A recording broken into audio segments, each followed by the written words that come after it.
Querido Santo Deus, maravilhoso Pai, nesse momento, Senhor, nós estamos começando o estudo sobre os 144 mil. Eu gostaria de pedir que o Senhor venha se fazer presente aqui conosco, enviando o seu Santo Espírito e nos dando entendimento para compreender sobre esse assunto tão intrigante. É isso que nós te pedimos, Senhor, em nome e por amor de Jesus. Amém. Bom, o assunto dos 144 mil, ele é um dos assuntos mais intrigantes de toda a Bíblia. E nós vamos começar em Apocalipse 21 e o verso 10 a 13. Abra comigo a sua Bíblia em Apocalipse 21 e o versos 10 a 13. Eu vou abrir a minha aqui também. Se você já achou, acompanhe comigo esta passagem. E me transportou em espírito até uma grande e elevada montanha e me mostrou a santa cidade, Jerusalém, que descia do céu, da parte de Deus, a qual tem a glória de Deus. O seu fulgor era semelhante a uma pedra preciosíssima, como pedra de jaspe cristalina. Tinha grande e alta muralha, 12 portas, e junto às portas 12 anjos, e sobre elas nomes inscritos, que são os nomes das 12 tribos dos filhos de Israel. 3 portas se acham a leste, 3 a norte, 3 a sul e 3 a oeste. Nós vemos aqui uma definição da cidade santa e principalmente das portas da cidade santa. E nós vamos analisar uma coisa interessante. Você pode ver que aqui existem 12 portas, 3 portas para cada lado. E uma coisa mais interessante que me chama muita atenção é que em cada porta existe um nome escrito, que é um dos nomes dos 12 filhos de Israel. Nós vamos analisar isso um pouco mais para frente. Grave você aí esse detalhe. Essas portas também, mais para frente nós vamos ver que são de pérolas. Abra agora a sua Bíblia em Apocalipse 7 e os versos 1 a 3. Apocalipse 7, do 1 ao 3. Se você achou, acompanhe comigo. Depois disso, vi 4 anjos em pé nos 4 cantos da terra, conservando seguros os 4 ventos da terra, para que nenhum vento soprasse sobre a terra, nem sobre o mar, nem sobre árvore alguma.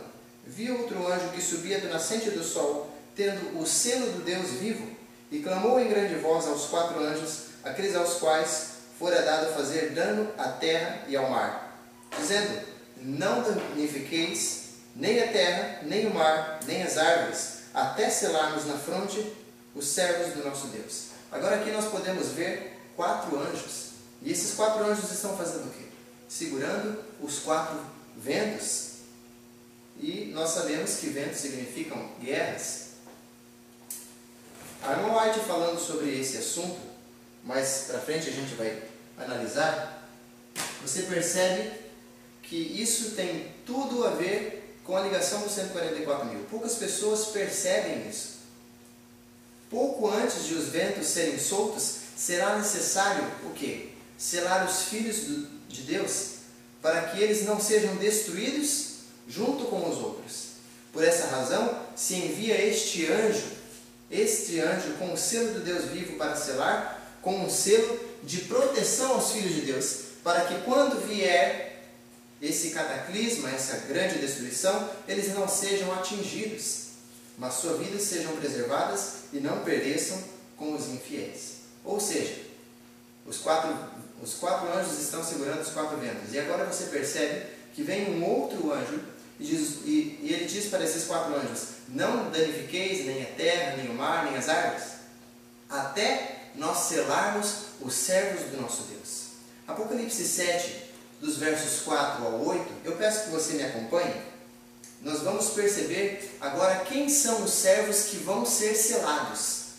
O anjo disse: segure os ventos até selarmos os servos do nosso Deus. E agora o texto segue dizendo quem são esses que vão ser selados. Apocalipse 7, dos versos 4 ao 8. Então ouvi o número dos que foram selados, e que era 144 mil de todas as tribos dos filhos de Israel. Da tribo de Judá foram selados 12 mil, da tribo de Ruben, 12 mil, da tribo de Gade, 12 mil, Da tribo de Azer, 12.000. Da tribo de Naphtali, 12.000. Da tribo de Manassés, 12.000. Da tribo de Simeão, 12.000. Da tribo de Levi, 12.000. Da tribo de Isacar, 12.000. Da tribo de Zebulon, 12.000. Da tribo de José, 12.000. E da tribo de Benjamim foram selados 12.000. Interessante. Aqui está falando sobre os últimos momentos de vida na terra, aonde os ventos são soltos. E antes de esses ventos serem soltos, são selados os servos de Deus. Mas se você prestar atenção, aqui está dizendo que são selados um número de 144.000, 12.000 de cada tribo dos filhos de Israel. Agora, quando é que vão viver, ou quando é que vivem esses 144.000? É claro, tem que ser na última geração. Abra sua Bíblia em Apocalipse 6 e os versos 15 a 17. Apocalipse 6 e os versos 15 a 17. Os reis da terra, os grandes, os comandantes, os ricos, os poderosos e todo escravo e todo livre se esconderam nas cavernas e nos penhascos dos montes e disseram aos montes e aos rochedos: cai sobre nós e escondei-nos da face daquele que se assenta no trono e da ira do Cordeiro, porque chegou o grande dia da ira deles, e quem é que pode suster-se? Você pode perceber que esse daqui é o cenário dos últimos momentos, aonde Jesus está voltando. Ou seja, esse momento em que vivem esses povos é nos últimos momentos de vida na terra, pouco antes da volta de Jesus. Já esse cenário que foi lido agora, de Apocalipse 6, dos versos 15 a 17, são exatamente no momento da volta de Jesus. Ou seja, os 144.000 tem que viver na última geração. Tem que ser agora. Nós podemos ter a oportunidade de fazermos parte desse número especial de 144.000. Os 144.000 são aqueles que estarão vivos quando Jesus vier, porque nós vemos que estes estarão selados para poderem estar em pé. Sem o selo não poderão suportar a glória de Deus na pessoa de Cristo Jesus. Ou seja, os 144.000 viverão no tempo do fim.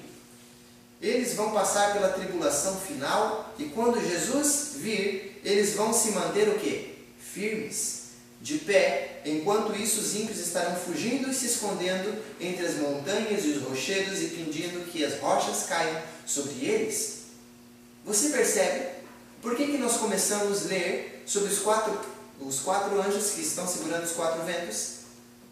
Agora, aqueles que foram selados com o selo do nosso Deus, que são os 144.000, eles recebem um selo de proteção. E agora, o grande cataclisma, a grande destruição, a glória de Deus vem e destrói todo o pecado. E aqueles que foram selados com o selo de proteção, que são os 144.000, são protegidos. Os 144.000 vêm das 12 tribos de Israel e vão estar vivos quando Cristo vier. Perceba que coisa interessante. A Bíblia fala em Apocalipse 7 que são 12.000 de cada tribo. Mas eu pergunto, será que eles são realmente das 12 tribos de Israel? Onde estão as 12 tribos de Israel? Será que se tratam das 12 tribos literais de Israel? O que significa Israel? O que é Israel? Nós vamos tentar entender isso. Perceba uma coisa muito interessante. As tribos de Israel já não existem mais. Se você for hoje em Israel, vai perceber que não existem mais tribos de Israel. Existe apenas a nação de Israel. Mas as tribos já não existem. Elas se dissiparam, se misturaram. E a nação de Israel se dissipou por todo o mundo. Existem israelitas em todo o mundo. Talvez você tenha sangue de israelita. Abra sua Bíblia em Romanos e os versos 28 e 29. Romanos 2, 28 e 29. E nós vamos ver o que a Bíblia fala sobre Israel ou israelitas. Romanos 2, e os versos 28 e 29. Porque não é judeu quem é apenas exteriormente, nem é circuncisão a que é somente na carne. Verso 29. Porém, judeu é aquele que é interiormente, e circuncisão é a que é do coração, no espírito, não segundo a letra, e cujo louvor não procede dos homens, mas de Deus. Outra passagem que eu quero pedir que você leia comigo é o livro de Gálatas 3 e o verso 16. Abra sua Bíblia em Gálatas 3 e o verso 16. Você vai abrindo aí e eu vou abrindo a minha Bíblia aqui. Gálatas 3 e o verso 16. Ora, as promessas foram feitas a Abraão e aos seus descendentes. Não diz e aos descendentes como se falando de muitos, porém como de um só, ao teu descendente que é Cristo. Leia agora comigo o verso 26. Pois todos vós sois filhos de Deus, mediante a fé em Cristo Jesus. Vamos ler o 27 e o 28 e 29. Porque todos quanto fostes batizados em Cristo, de Cristo vos revestistes. Dessarte, não pode haver judeu, nem grego, nem escravo, nem liberto, nem homem, nem mulher, porque todos vós sois um em Cristo Jesus. E se sois de Cristo, também sois descendentes de Abraão, e herdeiros segundo a promessa. Agora leia comigo Romanos, o capítulo 9, Romanos 9, e os versos 6 a 8. Romanos 9, e os versos 6 a 8. E não pensemos que a palavra de Deus haja falhado, porque nem todos os de Israel são de fato israelitas. Nem por serem descendentes de Abraão, são todos seus filhos, mas em Israel será chamada a tua descendência. Isso é, estes filhos de Israel não são propriamente os da carne, mas devem ser considerados como descendentes os filhos da promessa. Ou seja, o que quer dizer ser israelita? Será que os 144 mil descendem das 12 tribos literais de Israel? A definição de um judeu é alguém que foi circuncidado no coração, é alguém que recebeu Jesus, alguém que foi batizado em Cristo. Este é um judeu. Quer dizer que estas 12 tribos não são literais, mas trazem um significado espiritual. Ou seja, os 144 mil têm que ser simbólicos. Abra comigo agora em Apocalipse 21 e o verso 12. Veja uma coisa muito interessante com referência às portas. Apocalipse 21 e o verso 12. Se você abriu, leia comigo junto. Tinha grande e alta muralha, 12 portas, e junto às portas, 12 anjos. Agora eu pergunto para você, por que há necessidade de ter 12 anjos, um em cada porta? Você faz ideia? Imagina por que essa necessidade? É claro, esses 12 anjos são anjos que estão recebendo as pessoas. Imagine, você é um convidado. Você é um convidado a entrar na Cidade Santa. Se você abrir em Apocalipse 22 e o verso 14, vai ver bem-aventurados aqueles que guardam os mandamentos de Deus e têm a fé de Jesus. Vamos ler. Apocalipse 22, verso 14. Bem-aventurados aqueles que guardam os mandamentos de Deus, para que tenham direito a comer da árvore da vida e entrem na Cidade Santa pelas portas. Para você entrar na Cidade Santa pelas portas, é porque você é um convidado esperado. Você é esperado na Cidade Santa. Se você é um dos 144 mil, se você tem o caráter de Cristo, por isso existem 12 anjos em cada porta, para recepcionar aqueles que são convidados e esperados às bodas. Quem são os que vão entrar na cidade pelas portas? Quem não irá entrar na cidade e quem vai ficar do lado de fora?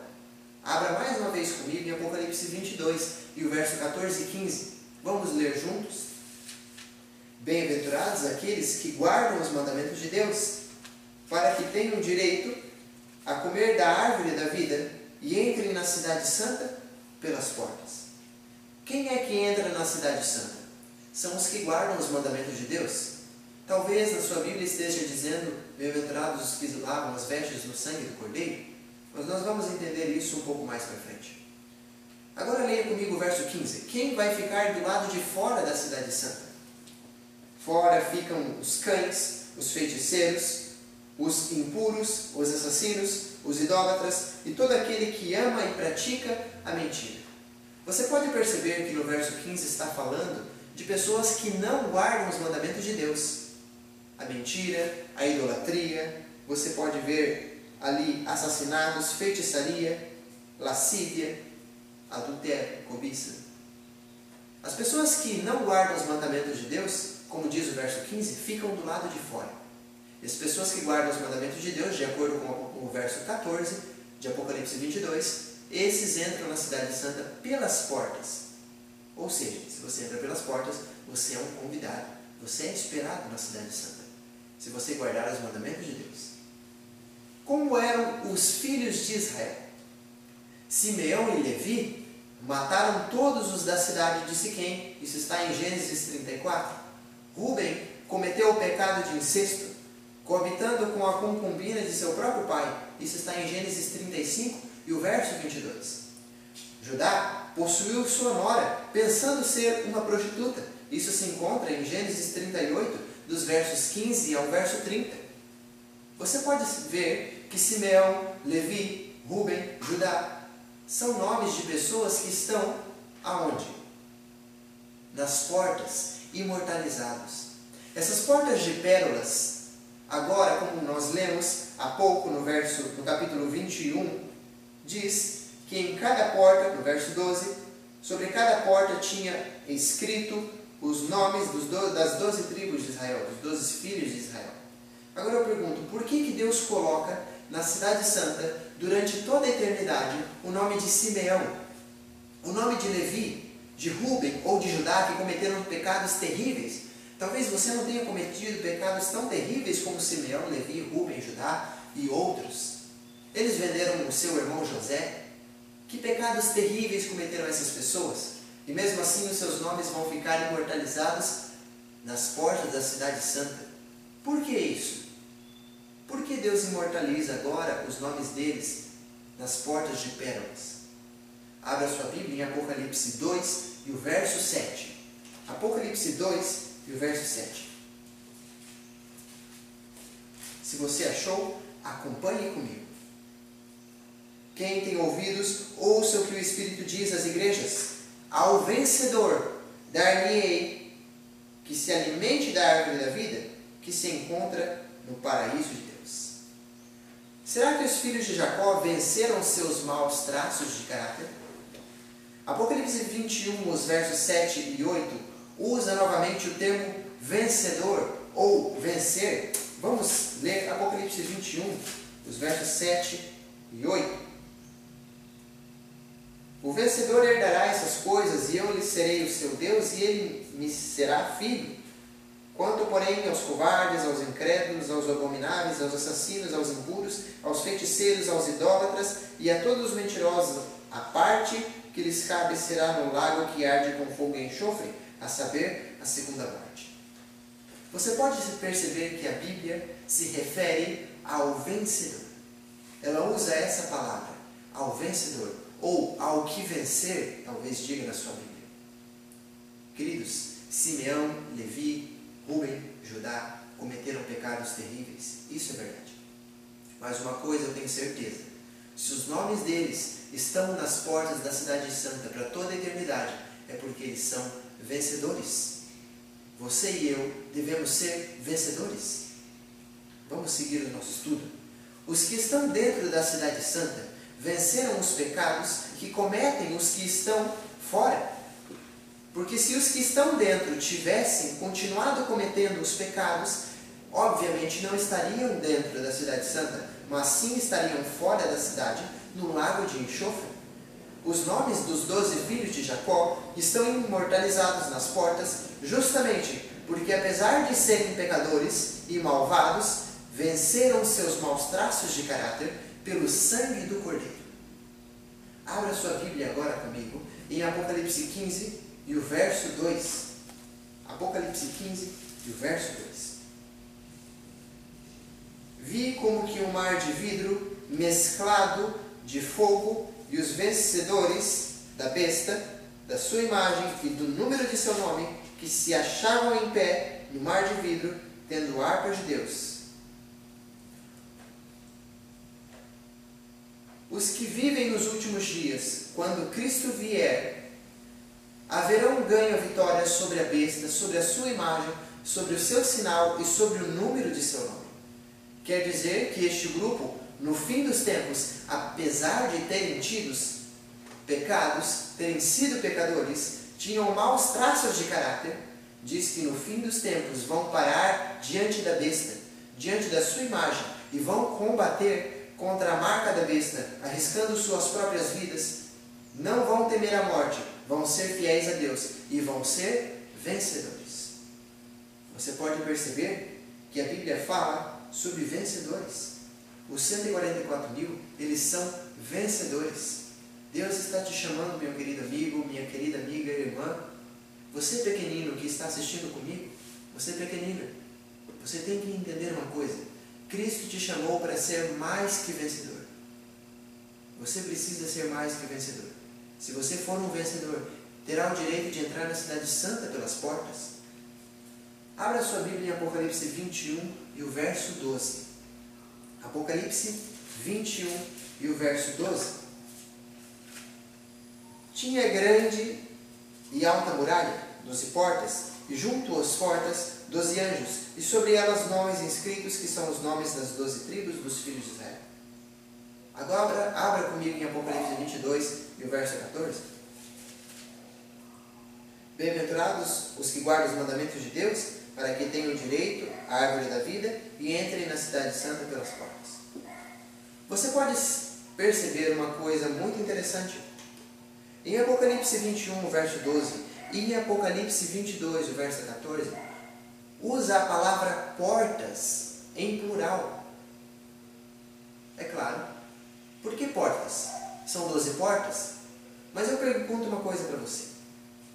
São 12 portas. Será que todo mundo vai entrar por uma porta só? Lembrem-se que em Apocalipse 21 e o verso 12, diz que nessas portas também há 12 anjos para recepcionar os santos vencedores. Agora eu lhe pergunto, será que todo mundo vai entrar pela mesma porta? Será que você e eu vamos entrar pela mesma porta? Ou será que talvez nós vamos ter que entrar por todas as portas? Você entra por uma porta, sai e entra pela outra, e entra pela outra até entrar pelas 12. Será que é assim? Não. Vamos tentar entender isso. O que está escrito sobre cada porta? Um nome. Será que todos nós vamos entrar na Nova Jerusalém pela mesma porta? Será que teremos que passar por todas as portas? Abra comigo em Gênesis 49 e os versos 1 e 2.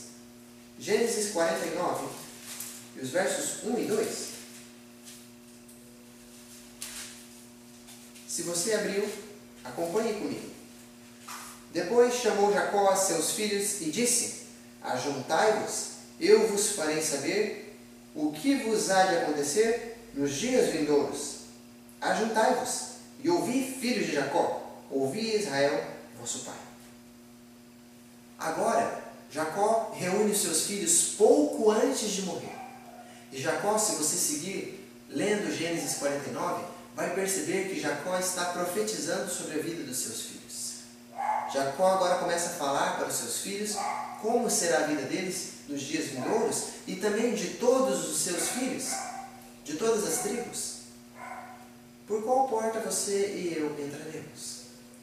Perceba comigo essa tabela que você está vendo aí. Você pode perceber, comparando Gênesis 49 com Apocalipse 7, uma coisa muito interessante. A ordem correta dos filhos de Israel são Rúben, o mais velho, Simeão, Levi, Judá, Zebulon, Isacar, Dan, Gade, Azer, Naphtali, José e Benjamim. Efraim e Manassés são filhos de José e não filhos de Jacó. Agora eu pergunto para você, por que Efraim e Manassés, aliás, Manassés se encontra na lista dos 12 filhos de Israel em Apocalipse 7, se na verdade Manassés não é filho de Jacó? Vamos ver agora do lado, em Apocalipse 7, você vai ver a lista dos 12 filhos de Israel. O primeiro é Judá, Ruben, Gade, Azer, Naftali, Manassés em sexto lugar, Simeão, Levi, Isacar, Zebulon, José e Benjamim. Você pode perceber que Efraim e Dan estão fora. Os nomes de Efraim e Dan não aparecem em Apocalipse 7. Agora nós vamos tentar descobrir por que Efraim e Dan não aparecem. Abra sua Bíblia em Oséias 4 e o verso 17. Oséias 4, o verso 17. Se você achou, acompanhe comigo. Efraim está entregue aos ídolos, deixai-o. A tribo de Efraim e Efraim foram uma tribo idólatra. É claro que pessoas que não venceram os seus maus traços de caráter, pessoas que não tiveram o caráter de Cristo, não entrarão na cidade santa. Como você leu comigo em Apocalipse 22, o verso 15, esses vão ficar de fora, junto com os cães. Perceba, Efraim era idólatra. E a palavra de Deus diz, Efraim como idólatra, deixai-o. Ou seja, o nome de Efraim não vai ficar em uma das 12 portas, como você pode ver em Apocalipse 7. Idólatra. Agora veja Dan. Gênesis 49, verso 17. Gênesis 49, no verso 17. Nós vamos ver sobre Dan. Por que Dan não aparece na lista dos 12 filhos de Israel? Se Dan, na verdade, é o sétimo filho. Gênesis 49, verso 17 diz: Dan será serpente junto ao caminho, uma víbora junto à vereda, que morde os talões do cavalo e faz cair o seu cavaleiro por detrás. Agora Jacó está profetizando sobre o seu filho Dan e diz que ele será como serpente ao caminho. Você se lembra quem é uma serpente? Satanás. Dan tinha um caráter igual ao de Satanás. E pessoas que têm o caráter de Satanás não podem entrar na cidade santa, apenas aqueles que têm o caráter de Cristo. Agora eu quero que você perceba comigo uma outra coisa muito interessante.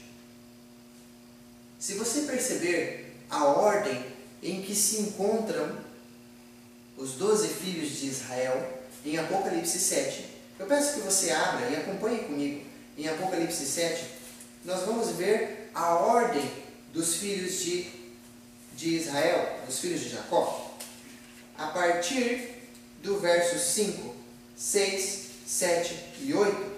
Perceba a ordem em que se encontram: Judá, Ruben, Gade, Azer, Naftali, Manassés, Simeão, Levi, Isacar, Zebulon, José, Benjamim. Se você prestar bem atenção, vai perceber que eles estão fora de ordem. Porque Judá, na verdade, é o quarto filho. A Bíblia nunca cometeu este tipo de, vamos dizer assim, erro, entre aspas. Não é um erro, mas digamos que fosse. A Bíblia nunca cometeu o tipo de erro colocando os filhos da sua ordem bagunçada, vamos dizer assim, sem ordem, fora de ordem. Sempre o primogênito era colocado em primeiro lugar, mas você pode ver em Apocalipse 7 que Ruben, que na verdade é o primogênito, está em segundo lugar, depois de Judá. Outro, que é Levi, ele aparece em oitavo lugar na lista de Apocalipse 7, e Levi, na verdade, é o terceiro filho. Ruben, que é o primeiro, aparece em segundo. Judá, na verdade, ele é o quarto filho e aparece em primeiro lugar.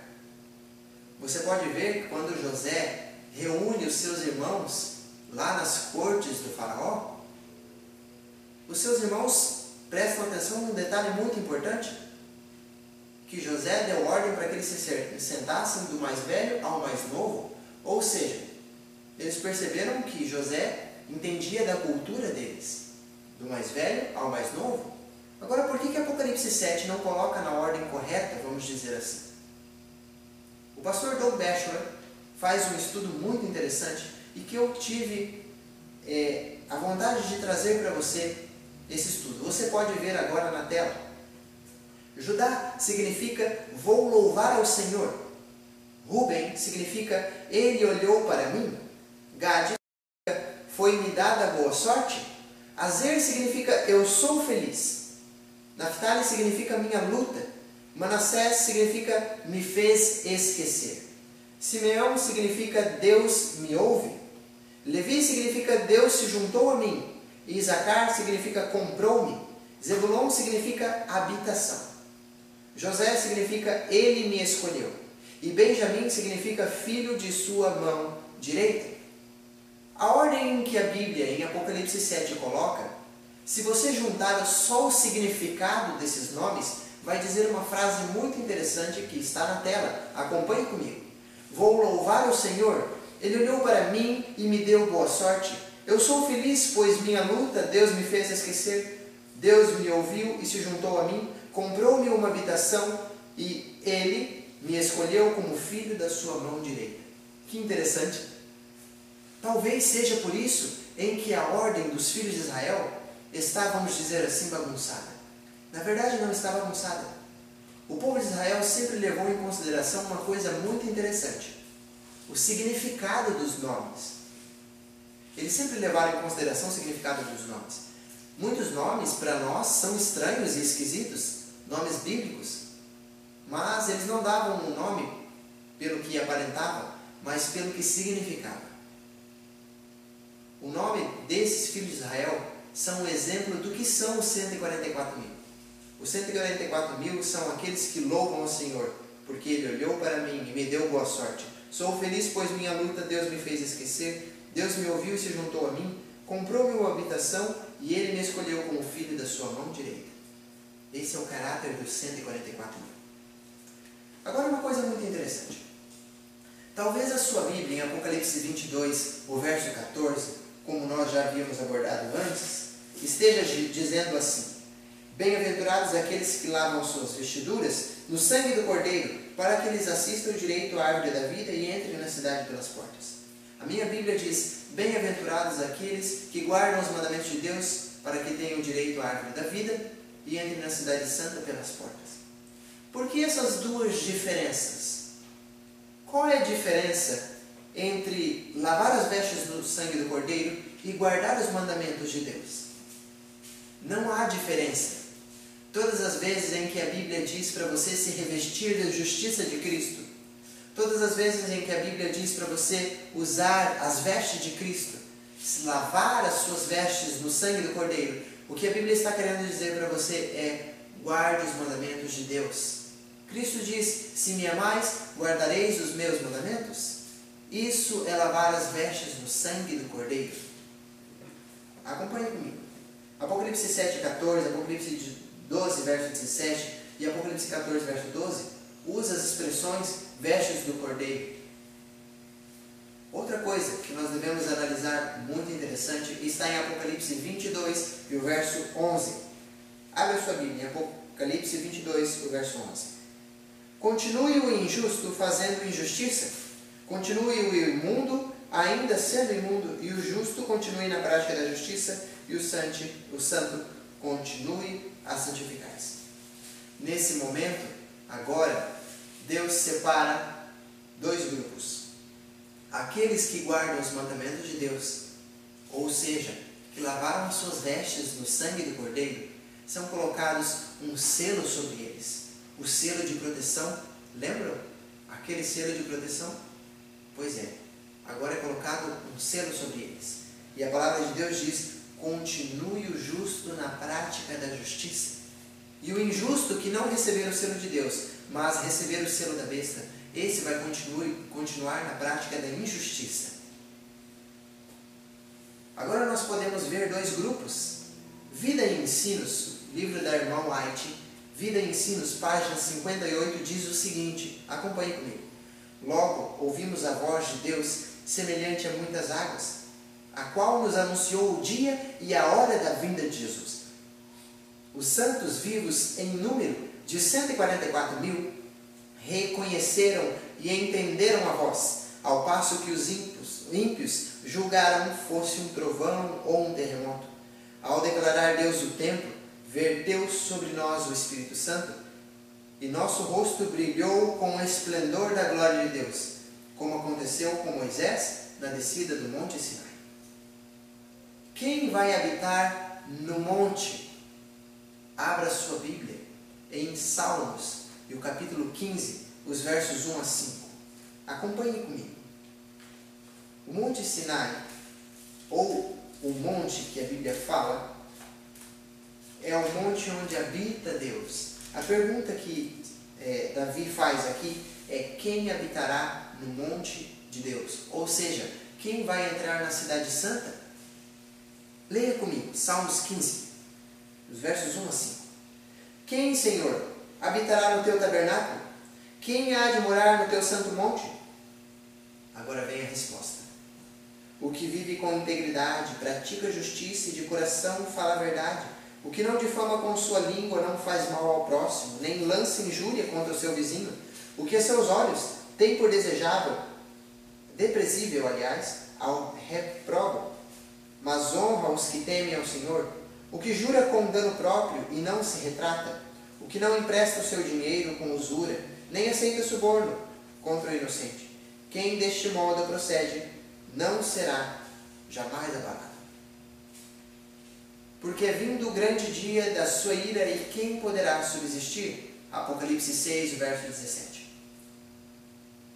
Se você quiser, acompanhe em casa. Apocalipse 6, verso 17 diz: porque é vindo o grande dia da sua ira, e quem poderá subsistir?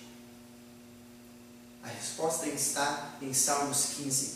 Aquele que pratica a justiça, o que fala o que é reto, o que não usa de mentiras, o que não fala mal ao próximo, não lança injúria ao seu vizinho.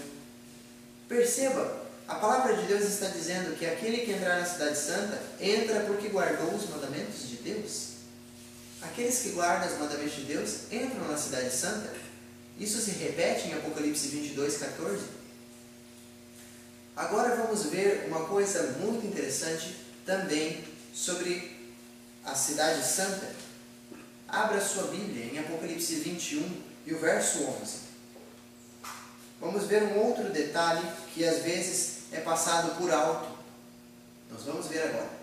Apocalipse 21 e verso 11 diz o seguinte: a qual tem a glória de Deus, falando sobre a cidade santa.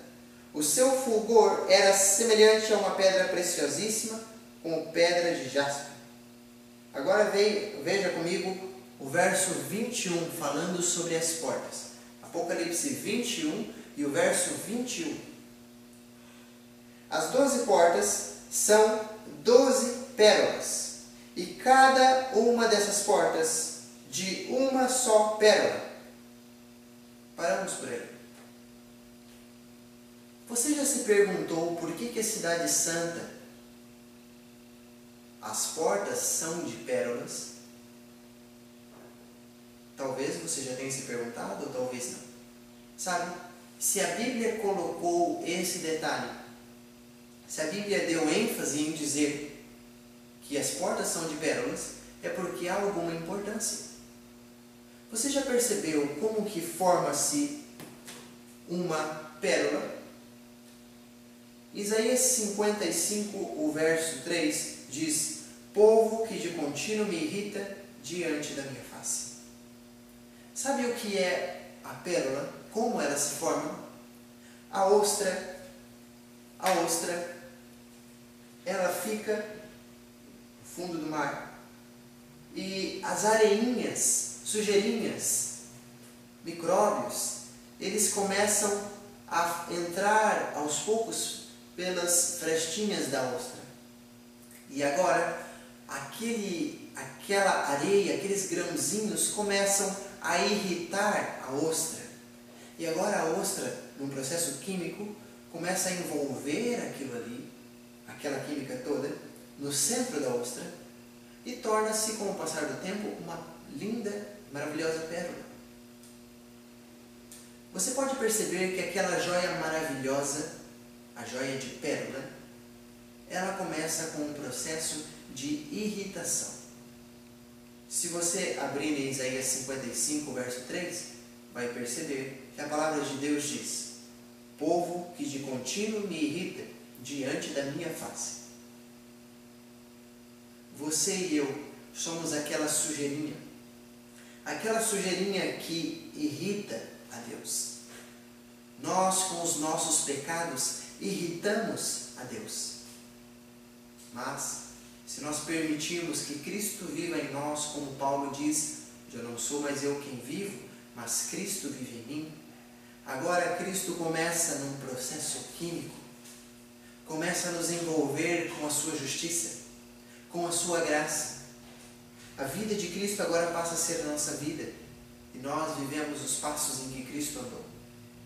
E agora, aquilo que irritava torna-se joia preciosa. Que maravilha!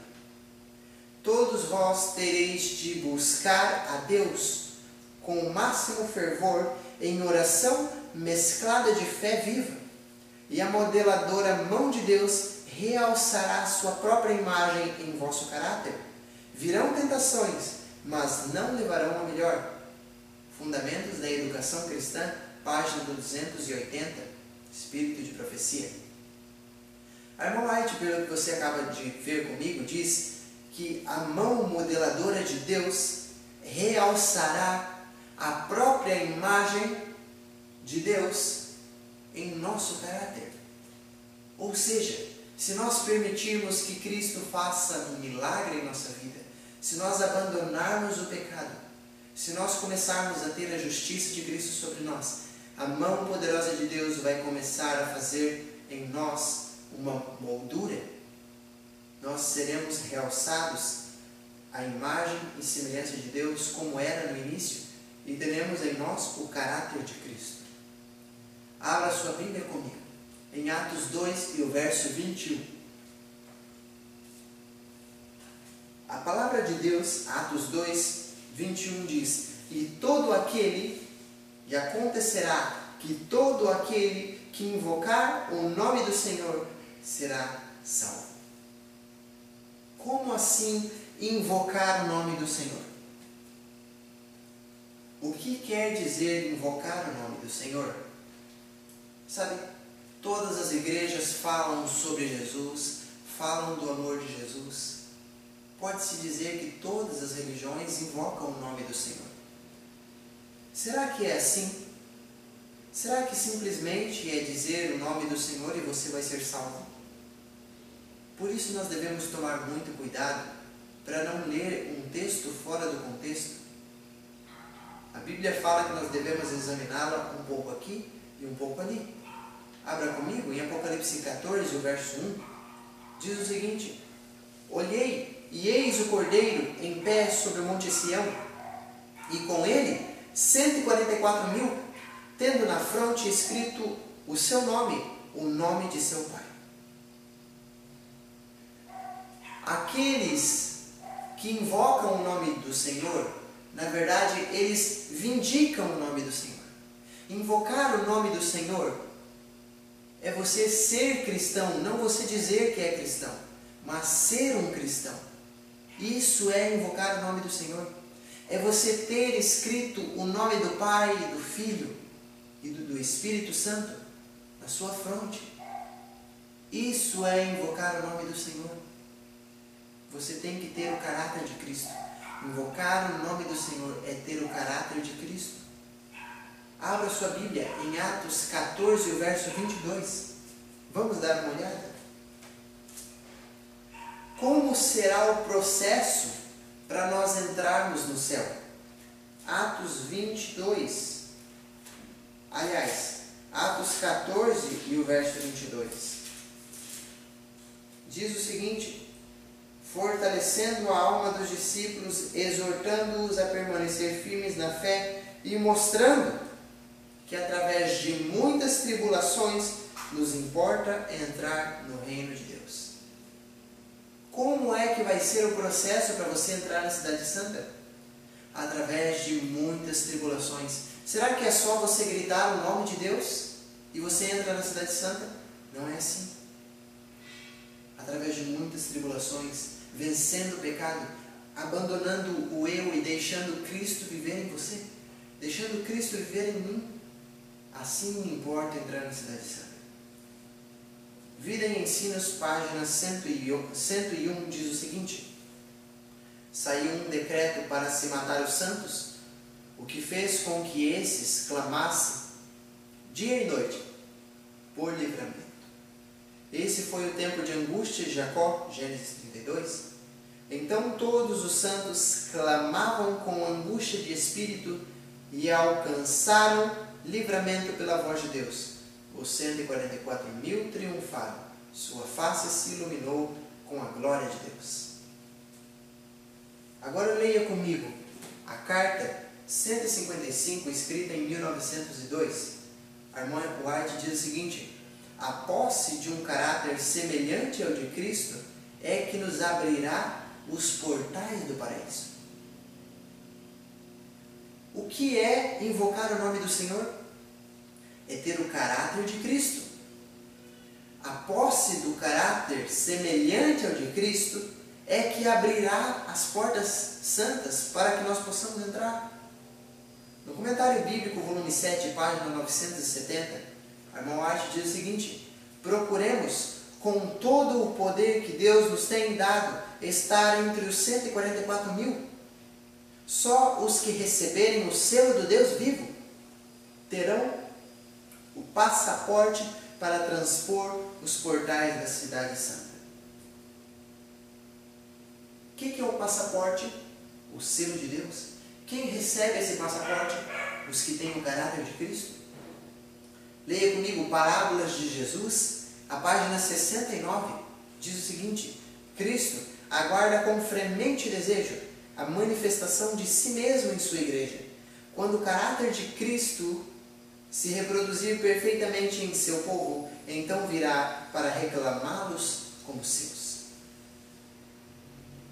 O caráter de Cristo, queridos, é que abrirá as portas da cidade santa para você entrar. É o caráter de Cristo que fará com que você receba o selo de Deus e tenha o passaporte para entrar na cidade santa. E aqueles que recebem o selo de Deus, como nós já lemos anteriormente, são 144.000. Não existe um outro grupo. Muitas pessoas dizem: existirá 2 grupos. Espera aí, como assim existirá 2 grupos? Quer dizer que existem 144.000 que têm o caráter de Cristo, e existe um outro grupo que não tem o caráter de Cristo, mas também vai entrar na cidade santa? Como assim? Isso não é possível. Somente o caráter de Cristo, como nós lemos no Comentário Bíblico, volume 7, página 970, é o caráter de Cristo que nos dá o direito de receber o selo do Deus vivo, que é o passaporte para entrar na cidade santa. E isso só recebem os 144.000, como está no Comentário Bíblico, volume 7, página 970. Agora leia comigo Review in the Herald, 5 de dezembro de 1912. A irmã White agora falando sobre um personagem muito interessante. Leia comigo. Enoque tinha sempre ao Senhor diante de si. E diz a palavra inspirada que ele andou com Deus. Gênesis 5, 22. Enoque fez de Cristo o seu companheiro constante. Ele estava no mundo e cumpria os seus deveres para com o mundo, mas permanecia sempre sob a influência de Jesus, refletia o caráter de Cristo. Demonstrando as mesmas qualidades de bondade, misericórdia, terna compaixão, simpatia, paciência, mansidão, humildade e amor, sua associação com Cristo dia a dia transformou-o segundo a imagem daquele com quem estava tão intimamente associado. Dia a dia se afastava mais de seus próprios caminhos e andava mais nos caminhos de Cristo, o celestial, o divino, e isso em seus pensamentos e sentimentos. Enoque indagava constantemente: é este o caminho do Senhor? Era constante o seu crescimento e mantinha comunhão com o Pai e o Filho. Isso é genuína santificação. Esse é o modelo dos 144.000. Por meio da transladação de Enoque, o Senhor tensionava ensinar uma lição importante. Ensinava-se aos homens que é possível obedecer à lei de Deus, que vivendo, embora em meio dos pecadores e corruptos, eram capazes, pela graça de Deus, de resistir à tentação e tornar-se puros e santos. Viram em seu exemplo a bênção de uma vida total em sua transladação, e sua transladação foi uma evidência da verdade de sua profecia relativa ao além. O caráter piedoso desse profeta representa o estado de santidade que deve ser alcançado por aqueles que hão de ser comprados da terra. Apocalipse 14, verso 3. Quem são comprados da terra de acordo com Apocalipse 14, 3? Os 144.000. Ou seja, o caráter de Enoque é um exemplo dos 144.000. Continuamos lendo. Por ocasião do segundo advento de Cristo. Mas, como Enoque, o povo de Deus procurará pureza de coração e conformidade com sua vontade, até que reflitam a semelhança de Cristo. Como Enoque, advertirão o mundo da segunda vinda do Senhor e dos juízos que cairão sobre os transgressores, e pela sua santa conversão e exemplo condenarão os pecados dos ímpios. Como é que se condena o pecado dos ímpios? É apontando os defeitos das pessoas? É dizendo que a pessoa é uma pecadora? É assim que você condena a pessoa? É assim que você mostra para a pessoa o que é ser santo? Não. Você não deve acusar as pessoas dos pecados dela. Eu não devo acusar você dos seus pecados. A leitura diz, pela sua santa conversão e exemplo, condenarão os pecados dos ímpios. Isso está em Patriarcas e Profetas, a páginas 88 e 89. Leia comigo, Review in the Herald, 5 de dezembro de 1912. É o Espírito Santo, o Consolador que Jesus disse que enviaria ao mundo, que transforma o nosso caráter segundo a semelhança de Cristo. Querido, você não pode viver sem pecar por você mesmo. É pelo Espírito Santo. Você tem que aceitar que o Espírito Santo molde o seu caráter. Somente assim será possível você viver como Cristo viveu. E quando isso se consuma, refletimos como espelho a glória do Senhor. Isto é, o caráter daquele que assim contempla Cristo é tão semelhante ao dele, que alguém observando-o vê o próprio caráter de Cristo resplandecendo dessa pessoa, como de um espelho. Imperceptivelmente para nós, somos dia a dia transformados, tornando-se os nossos caminhos e vontades os caminhos e vontades de Cristo, assimilando nós a amabilidade de seu caráter. Assim crescemos em Cristo e inconscientemente refletimos a sua imagem. Devemos permitir que o Espírito Santo faça isso em nós. Isso se encontra em Review in the Herald, 5 de dezembro de 1912.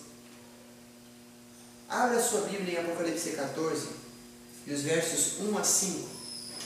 Vamos ver o caráter dos 144.000 agora, na Bíblia. Olhei e eis o Cordeiro em pé sobre o monte Sião, e com ele 144.000, tendo na fronte escrito o seu nome e o nome de seu Pai. Ouvi uma voz do céu como voz de muitas águas, como voz de grande trovão. Também a voz que ouvi era como de arpistas quando tangem sua harpa. Entoavam um novo cântico diante do trono, diante dos 4 seres viventes e dos anciões. E ninguém pode aprender o cântico senão quem? Os 144.000 que foram comprados da terra. São estes os que não se macularam com mulheres, porque são castos. São eles os seguidores do Cordeiro, por onde quer que vá. São os que foram redimidos dentre os homens, primícias para Deus e para o Cordeiro. E não se achou mentira na sua boca, e nem mácula. Perceba o caráter desse povo. Quem são os que vão estar em pé quando Cristo vier? Abra a sua Bíblia em Mateus 5 e o verso 8. Mateus 5 e o verso 8. Se você já abriu, acompanhe comigo. Mateus 5 e o verso 8. Bem-aventurados os limpos de coração, porque eles verão a Deus. Quem é que vai estar em pé quando Cristo vier? Os limpos de coração. Os que têm o caráter de Cristo. Cristo diz, aprendei de mim que sou manso e humilde de coração. Somente se tivermos o caráter de Cristo podemos entrar na cidade santa. Abra sua Bíblia em Hebreus 12, o verso 14. Quem são os que poderão ver o Senhor? Apocalipse 12, verso 14 diz o seguinte: segui a paz com todos e a santificação, sem a qual ninguém verá o Senhor. Quem é que vai ver o Senhor? Aqueles que vivem uma vida de santificação. Abra sua Bíblia em Isaías 33, os versos 14 a 17. Isaías 33 e os versos 14 a 17. Diz o seguinte: os pecadores em Sião se assombram, o temor se apodera dos ímpios, e eles perguntam: quem dentre nós habitará com fogo devorador? Quem dentre nós habitará com chamas eternas? A resposta está aqui. O que anda em justiça e fala o que é reto, o que despreza o ganho da opressão, o que com um gesto de mãos recusa aceitar suborno, o que tapa os ouvidos para não ouvir falar de homicídios e fecha os olhos para não ver o mal. Estes habitará nas alturas, as fortalezas das rochas serão o seu alto refúgio, o seu pão será dado e as suas águas serão certas. Os teus olhos verão o rei na sua formosura, verão a terra que se estende até longe. Perceba o caráter dessas pessoas. Eles fecham os ouvidos para não ouvir falar do homicídio. Querido, querida irmã, querido irmão, você talvez goste de assistir jornal. Não faça isso, querido. Querida irmã, não faça esse tipo de coisa.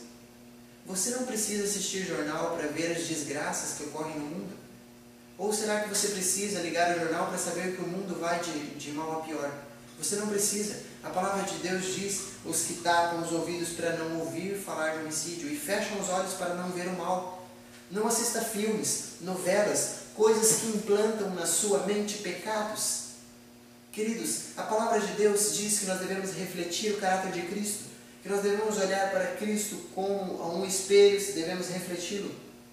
Se você olhar para qualquer outra coisa que não seja Cristo, querido irmão, querida irmã, você jamais vai conseguir refletir o caráter dele. Ninguém, a não ser os 144 mil, podem aprender aquele canto, pois é o de sua experiência, e nunca ninguém teve experiência semelhante. Estes são os que seguem o Cordeiro para onde quer que vá.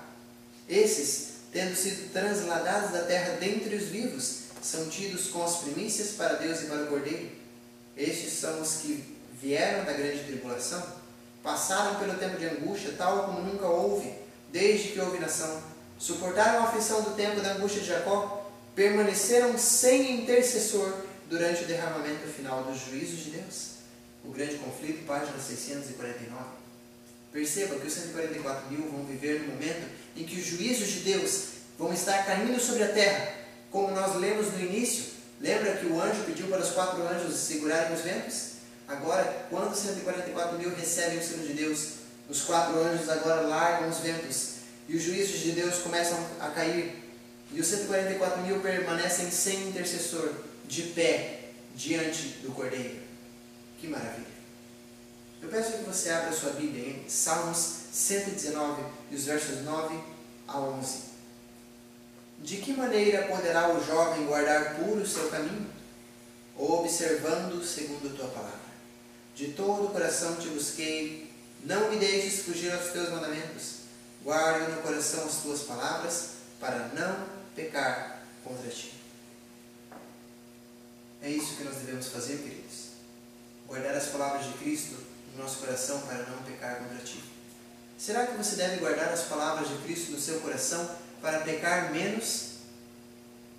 Quando Cristo lhe falava: ide, não pequeis, ele falava: seus pecados estão perdoados, vai, não peques mais. Ele queria dizer: vai, peque só um pouco, peque menos, não precisa pecar tanto.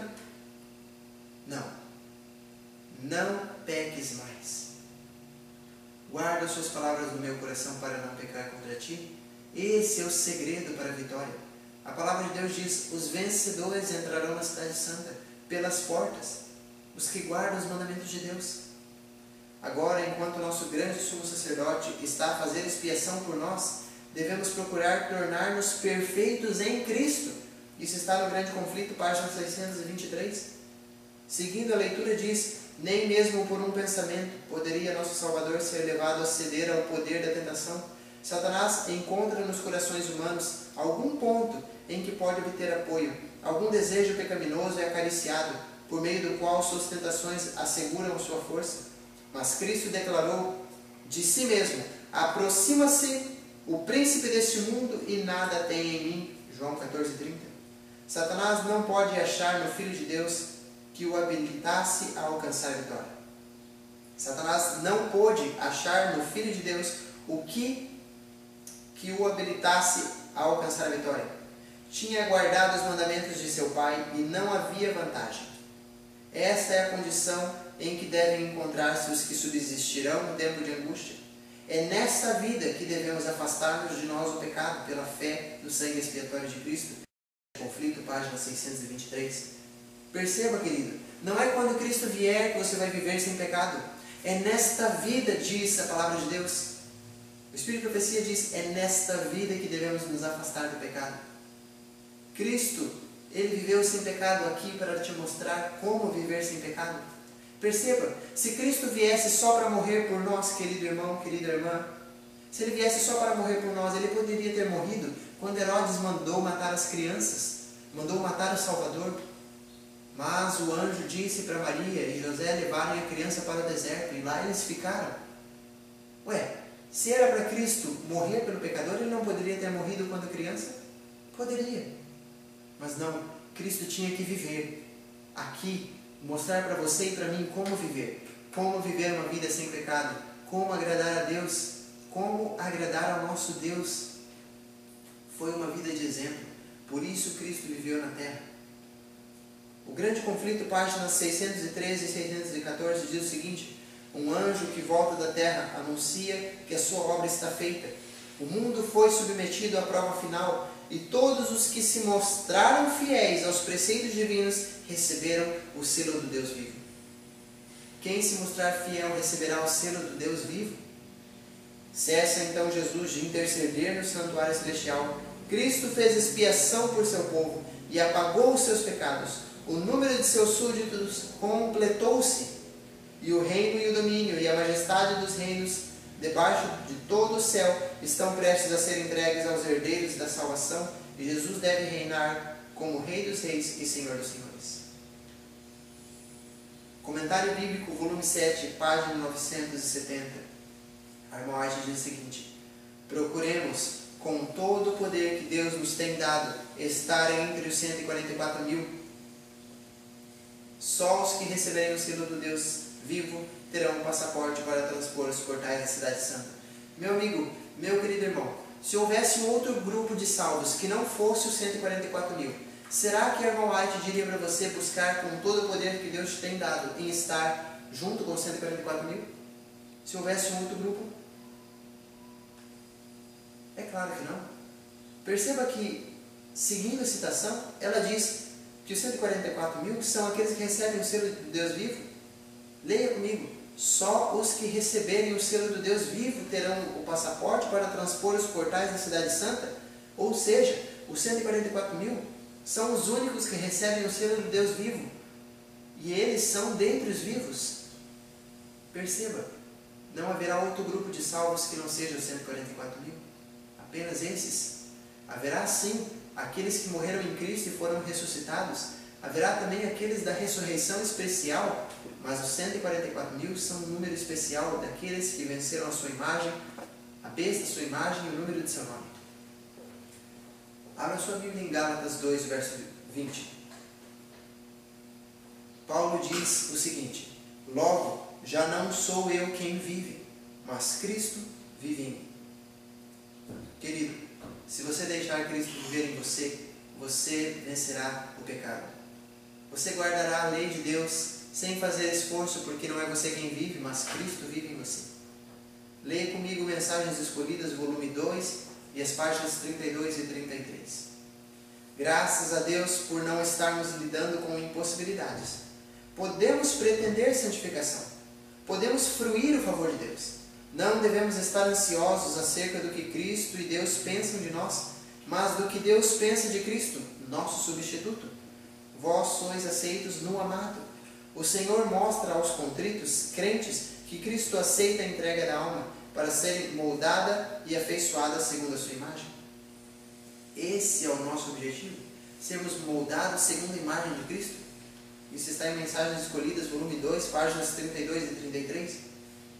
Amós 4, verso 12, diz: prepara-te, ó Israel, para te encontrares com o teu Deus.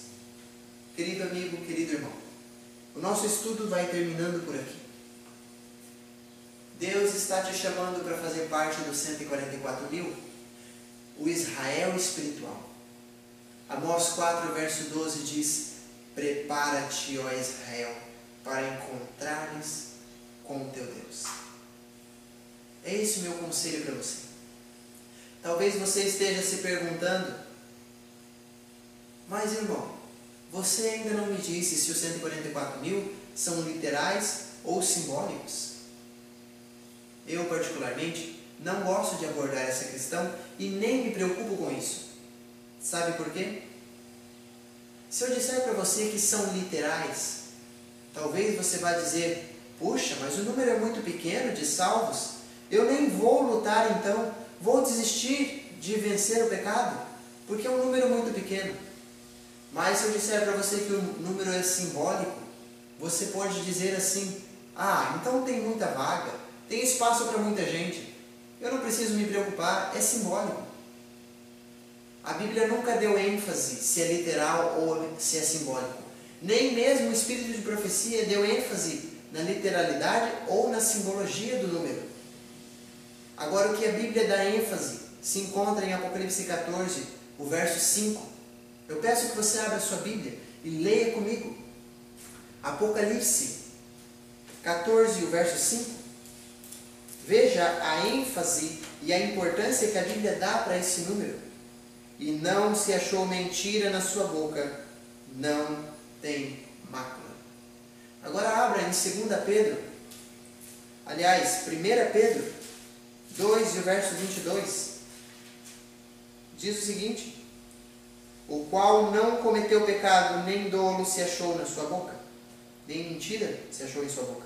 Querido irmão, querida irmã, Apocalipse 14, verso 15, verso 5, aliás, está falando dos 144.000.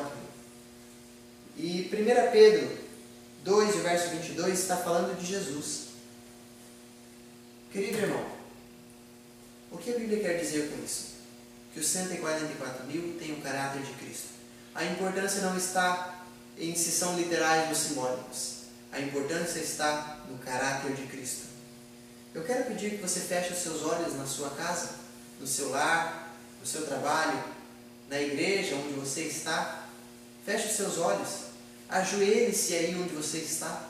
Vamos falar com Deus e vamos pedir para que Ele coloque em nós o seu caráter, para que nós possamos refletir o caráter de Cristo e podemos entrar na cidade santa pelas portas. Feche os seus olhos, vamos orar. Querido e maravilhoso Deus, bendito Pai, muito obrigado, Senhor, porque o Senhor nos esclareceu uma coisa muito importante, uma dúvida, a dúvida dos 144.000. Agora nós sabemos que nós temos a chance de estar entre esse número. O Espírito de profecia diz que nós devemos procurar com todo o poder que o Senhor nos tem dado, estar entre este número especial. Ajuda-nos, Senhor, a fazer parte desse número. Perdoa, Senhor, os nossos pecados. Senhor, que nós possamos guardar as Suas palavras no nosso coração para não pecar contra Ti. E, Senhor, que a oração de Paulo, já não sou mais eu quem vivo, mas Cristo vive em mim, que essa seja a nossa oração de dia e de noite. Muito obrigado, Senhor, pelo grande amor que o Senhor tem por nós. Venha, Senhor, estar com cada um que está assistindo essa programação. E que eles possam estar examinando suas Bíblias em casa, em oração. E todos unidos possamos nos encontrar quando Cristo voltar das mansões celestiais. Em nome e por amor de Jesus é que eu te peço e te agradeço. Amém.